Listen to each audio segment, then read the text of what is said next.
values for us is a living, breathing thing. It's something we talk about all throughout team meetings. If someone's going to shout someone out, it's not just for doing a good job, it's for living up to the value. And I feel strongly that you can actually build better culture in a remote environment, because like we have some people on our team that are like, where are you at this week? I'm in Thailand. Yeah, you hire and fire based on the values.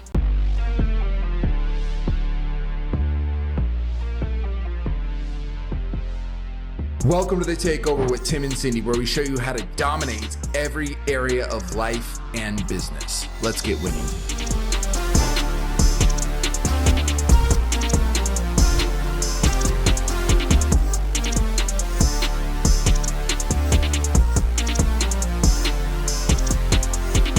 What is happening, my people? Hey, this is Tim and Cindy here with the Takeover, and today we're going to walk you through exactly how to build culture in a remote environment. In fact, we're going to show you how to build culture so good that people show up to work energized, enthusiastic. People love meetings, and it seems crazy for some people, but it's very, very, very doable. Very practical tips we're going to give you today. So, Cindy, why don't we start off by just kind of, how do you think about remote culture? Yeah, when I think about building culture in a remote team, I first want to highlight that I think people think culture is only in person. Like if you have an office, if people have to show up to an in-person environment, that's a culture of a team. But people don't emphasize or highlight how important culture is in a remote environment, especially. It's increasingly more important when you are not interacting with people face to face in person, that you do have to build culture remotely. Whether you have a team of 2 people or 200 people, culture is equally as important. Yes. And we know a lot of people in the remote environment or in the remote space that deal with freelancers or contractors. Maybe they have 1 or 2 employees. Regardless of where you are at in business, you need to establish culture for your team. I think about the way the modern workforce is today, how easy it is for people to go from one job to another, job hopping or seeking new opportunities. Yeah. If you want people to be attracted to your team and your opportunity as a place where they want to invest their time and their skills and their talent, you have to build culture, because people are attracted to companies for 2 reasons. It's 1, it's the pay. 2, it's the opportunity or the culture, right? And so you want to build the kind of culture, even as a remote team, where people are actually excited to show up for work, but they're also committed to staying. And how you keep people is by having really good culture. So I want to start off this episode by just thinking about, regardless of where you're at in business, whether you have 200 employees or just 2, you need to establish culture, and especially so in a remote environment. So I 100% agree. And I will say this, when I first got into business, I heard culture, I knew culture, all the buzzwords, but I don't think I actually knew what it was. And when I had built my first kind of bigger company, culture formed. I didn't know how it formed, but it formed, and it was super, what I would call toxic. And it wasn't fun. It wasn't enjoyable. It was super stressful. So can you maybe explain what even culture is? Yeah, culture is one of those things that you can't put your finger on. Like you can't point to culture like this is culture, but it's definitely something that you can feel. And it may sound woo-woo, but when you've been in very toxic culture, it's a feeling. It's like an environment that you can feel is very toxic. And you can also feel a culture that is good, right? That is energizing. And so if I think about culture, I would say it's an environment. It's a feeling that people have when they step into a Zoom room with you or in a room with you. Culture is communication. It's how you and the team interact and engage with each other. So a lot of it is spoken through communication, but a lot of it is also unspoken, and it's a feeling that you invoke, if that makes sense. So like I want to say that you can put your finger on culture, but you cannot. You will tell through the environment, through the way people interact and the way that they show up and communicate, whether there is a really good, healthy culture or whether there is not. And I'm almost 100% certain that everybody listening can attest to having been in either really good culture or environment and really bad. Like you can feel when you're in one or the other. Yeah, I'm excited about this to just have some practicals of how we do that, because we have insane culture. And it's so good and it's so energizing, and people wonder, like, how can you do that in Zoom rooms? Yeah. How can you do that over Slack? And it can be done. And in fact, you can make it so fun, because not only are you able to build culture in a remote environment, you also are giving people a flexibility that they're just not going to have in an office environment. So I think, and I feel strongly, that you can actually build better culture in a remote environment, because like we have some people on our team that are like, where are you at this week? I'm in Thailand. They're still getting their work done. Wow, what amazing culture is that? That person can keep putting the work in, be with the team, and travel and experience the world. So I'm excited as we roll this out and kind of just talk about the practicals of how to do that. So what are the fundamentals of having great culture in a remote work environment? Yeah, so a big part of your culture is your team meetings, especially in a remote environment. Your team meetings are your culture.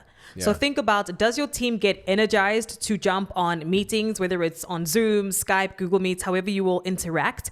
Are people energized and excited about meeting, or do people dread meeting with each other in your company? Because that's a very clear indicator on the type or the kind of culture that you have. So think about, how can I make my team meetings engaging, interactive, where people can jump on, communicate, and engage with one another in a way that's energizing. Yeah. Another part to that is making sure that you have a very clearly defined structure to your team meetings. Because when there is structure, when there is order, people know what to expect. They can be prepared for the meeting, and it actually allows your meetings to flow a lot smoother. I'll see a lot of teams, people will jump on, they'll brainstorm, people are not really sure what the agenda is, and that can really dampen the culture of your team. Yes. So think about, if you are going to build culture in a remote environment, make sure that your team meetings are a place that energizes people and gets them bought in to your vision, into your mission, into the values of your company, and not a place where people are frustrated or they're multitasking and half of the people on the team are actually disengaged. Yeah. I think what is really cool about what you say here, and I think a lot of people are going to miss if they're not paying attention, is that culture is structure, right? Culture requires structure. Culture requires energy. The second law of thermodynamics is that everything will get worse without energy. I'm kind of botching it up, but the whole concept, the whole principle is everything takes energy to maintain in a closed environment. And culture takes, you have to have a structure, you have to have a system, you have to reinforce it. But what's beautiful is once it's kind of going and it has momentum, the team itself will reinforce the culture. It's almost like an immune system, where if you have the right culture and systems and processes, if people come in and are like, this is stupid, the team's like, what are you talking about? We're bought into this. We're here. And so I think the cool thing about having a structure is when you are very clear, defined on your structure, your mission, your values, how you do things, you're actually going to start attracting people that are like-minded to you in that way. Not that you're trying to get everybody that thinks the exact same way, but people that like that kind of culture. And so which it makes it building culture easier when you define it, because then you're going to start attracting people that like that definition of what culture should be. Yeah, absolutely. And I know we touched on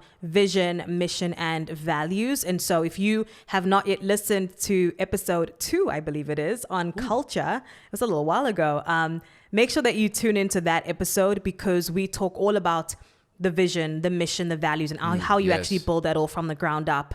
Today, we're taking it a step further on how to build it in a remote environment, but the same rules apply. And as we're mentioning, the team meeting is a place for you to further enforce and get people bought in to the vision, the mission, and the values of the company. How do you do that in a Zoom meeting? Reinforce mission, vision, values, and get them bought in. I mean, it seems like kind of tough to really reinforce it. How do you practically create, reinforce, and get people excited about the mission, vision, and values? Yeah, I'll say practically how we do it. So every Tuesday we have what's called a tribe huddle.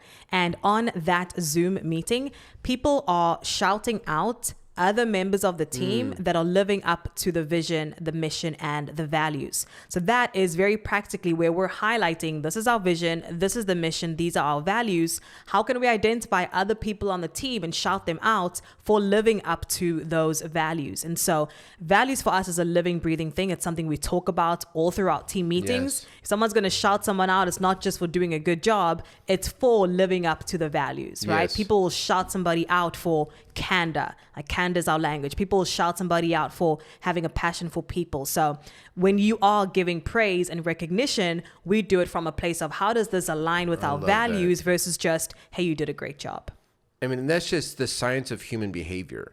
Is if you see a certain behavior, you want to reinforce that behavior. And in this case, we have our 10 values, the PIMA 10. And in this case, it's if somebody showed a resolve to win, they were relentless to push to get something across the line. We're not just saying, you did a great job. We're saying, hey, I wanted to shout out so-and-so. Your resolve to win inspired me, man. Mm-hmm. And so we're reinforcing behaviors with the values in the meeting. Absolutely. That's, yes. yeah. And I'll tell you right now, that is just, it's so cool when you start to reinforce that, because people get excited about it. People get energized about it. And what are you doing with the rest of the team? Is you're reinforcing the kind of behaviors that you want in your tribe or in your culture. Whereas I think a lot of times what happens, and the reason why another reason why team meetings can be bad is that we don't start off with positive energy, or we're not reinforcing according to culture. We're more, hey, why is this wrong? What's this doing wrong? What are you doing here? And sometimes people can get on the calls like, oh, shoot, am I going to get bashed for doing the report wrong? Are we going to talk about how doom and gloom things are? And this is like a positive reinforcement of like, hey, great job doing it this way. Yeah, that's so good. I think that's such a good thing to highlight, and important is how you start off team meetings and how you all engage, right, in that positive, sharing wins, bringing good energy and momentum into the meeting, because that is a huge contributor to culture for sure. So what else do we need to know about building culture in a remote environment? Yeah, I would say the second part to that, one of the fundamentals that I think about is making sure that people have an opportunity to connect personally. Think about in an office environment, you have an opportunity to connect with people, say in the hallway or what they call like water cooler chat. So you can pass by coworkers, have conversation, meet up for lunch, things like that. That is not something that you can do in a remote environment, right? So very often you see people will miss the personal connection that they can potentially have with coworkers when they're working remotely. So if you want to build a really good culture in a remote environment, you need to craft or create opportunities for people to connect on a personal level. Very practically, how we do it at PIMA is we will set up breakout rooms. So after, say, a 15-minute team meeting, after we've shared wins, a lot of energy and momentum, we'll break out into breakout rooms. We'll put people in different rooms every week. And that's an opportunity for people to share what's going really well on a personal level. What are some goals that you've hit? So people can engage and interact and share what's going on personally with new people on the team that they maybe haven't interacted with before. But it allows people to connect on a personal level. And let me tell you, when we implemented this, how bought in people were to the company, how bought in they were to each other, right? You hear about somebody else's goals and you're like, wow, we're working on this mission to help this person hit their goal too.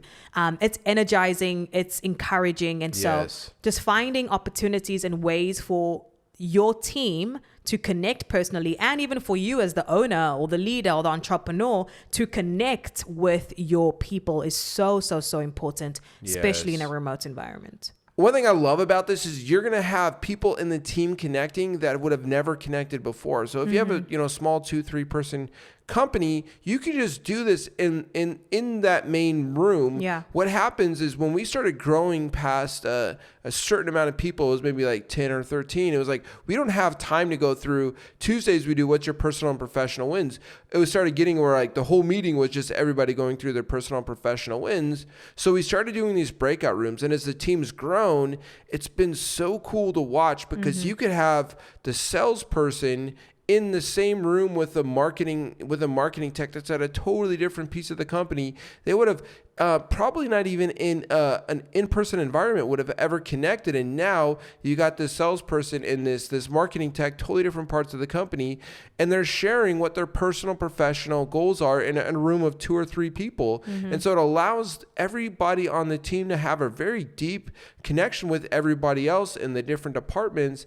And for everybody I've ever talked to about these breakout rooms says they absolutely love them.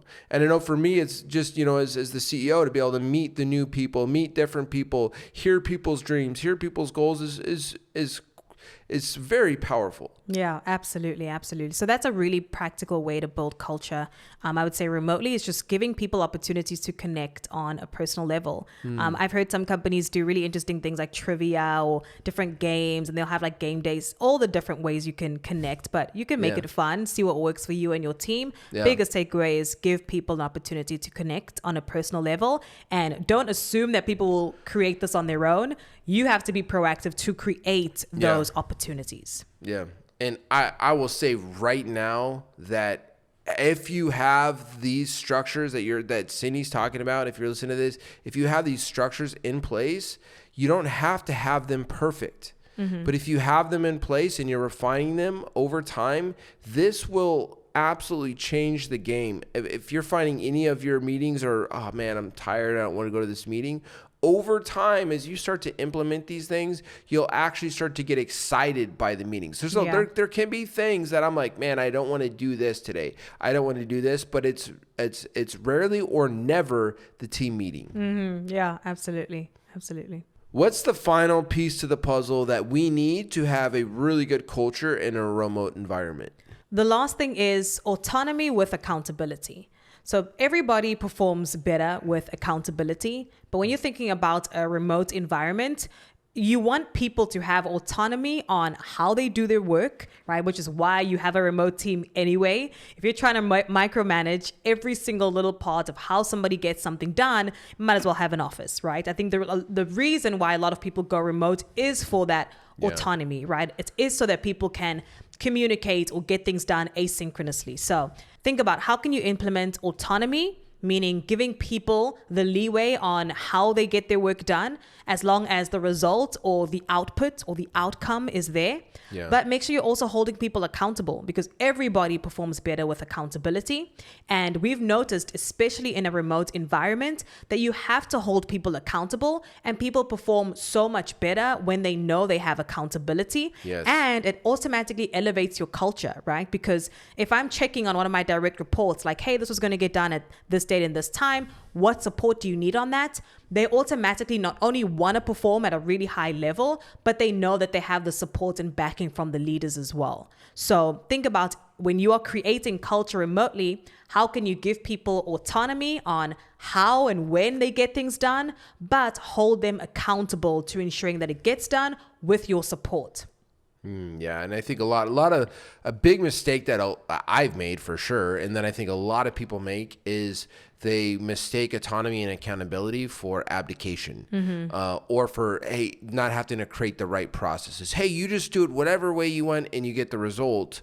So just to be really clear, this is not abdication, like you just go do your thing and let me know when it's done, and you don't give any support. And this is very clear, because at our company, everything is documented, processes, step 1, step 2, all of that.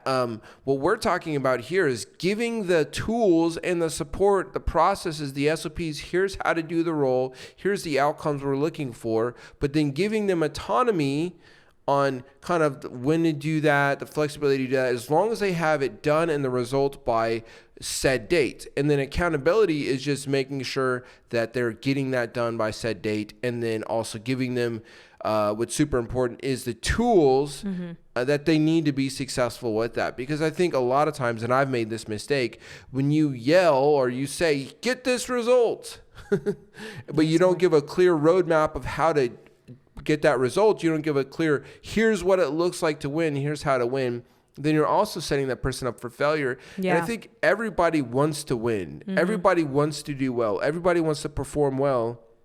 And our job as the leaders is to make a clear roadmap, clear processes, and a clear defined target of this is what it looks like to win and this is how to win. Yes, absolutely. Absolutely. I think a lot of teams miss that last piece that you mentioned, which is giving them the exact process or way to win, right? Yeah. With very clear metrics and KPIs on what winning looks like or what success looks like, what hitting the target looks like. If you don't have that, it's very easy for people to get demotivated because they don't know what they're reaching towards. Yeah. And then when they do get the result, they're like, cool, great. But they might not know how to repeat that result.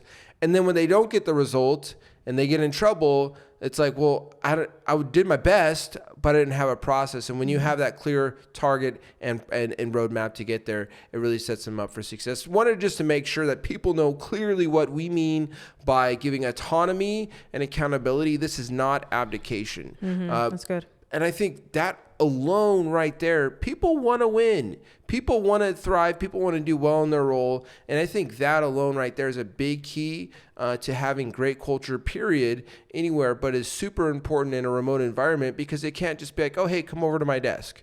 I'll show you this thing. Yeah, absolutely. Yeah. That's so good. One more bonus tip I'll give on culture, and especially building culture remotely, is if your team culture shifts or changes based on who comes in and out of the company, you don't have a culture.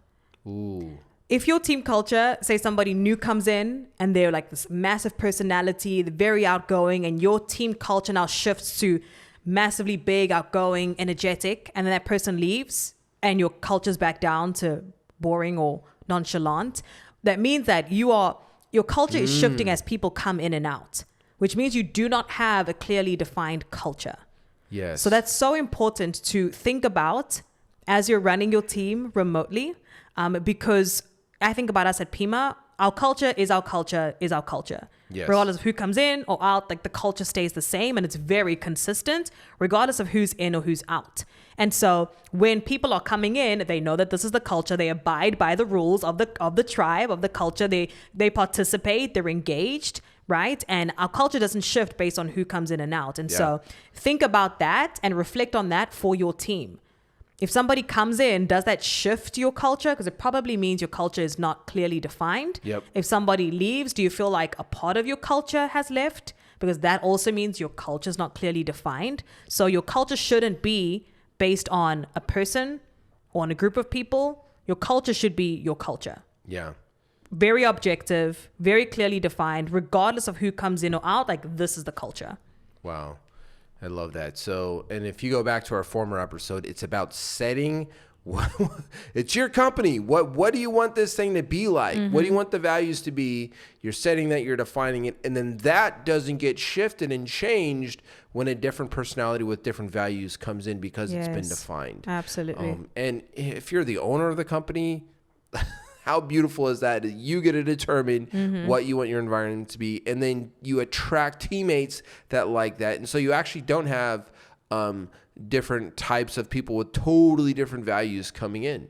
Yeah. You hire and fire based on the values. I love Absolutely. that. Well, this is super powerful. I just know because I've been on the other side of bad culture that is my fault. It was my company. I built, I let it form. And I had that exact same thing where I didn't build culture. And so every personality that came in contributed to it, but it went in a bunch of different ways. Yeah. And it ended up getting really, really toxic. And so, Cindy, I wish I would have known this information a little while ago. But, as the old Chinese parable says, best time to plant a tree was 20 years ago. Second best time is right now. And I think what's super important for those listening right now to know is it doesn't matter whether it's just you've got to define the culture. Just you and one person, you got to define it. Or you already have 10 people and it's a little bit of a runaway train. And how do you even get started? You got to get started. You got to get it going. Yes. And it will take energy. It will take effort. But I will tell you, on the other side of having great, amazing culture that energizes you when you go to meetings, that you're excited to see people, the work is worth it, because once you build culture, there's a momentum that is so powerful that it just drives the company. And top of that, it's almost like the culture acts almost like an immune system, where when bad people come in or gossip starts coming in, it's like the culture is so strong, it almost flushes those kind of things out. So it will be work. Be willing to do the hard work now to make a culture that is easy to thrive in. So good. So good.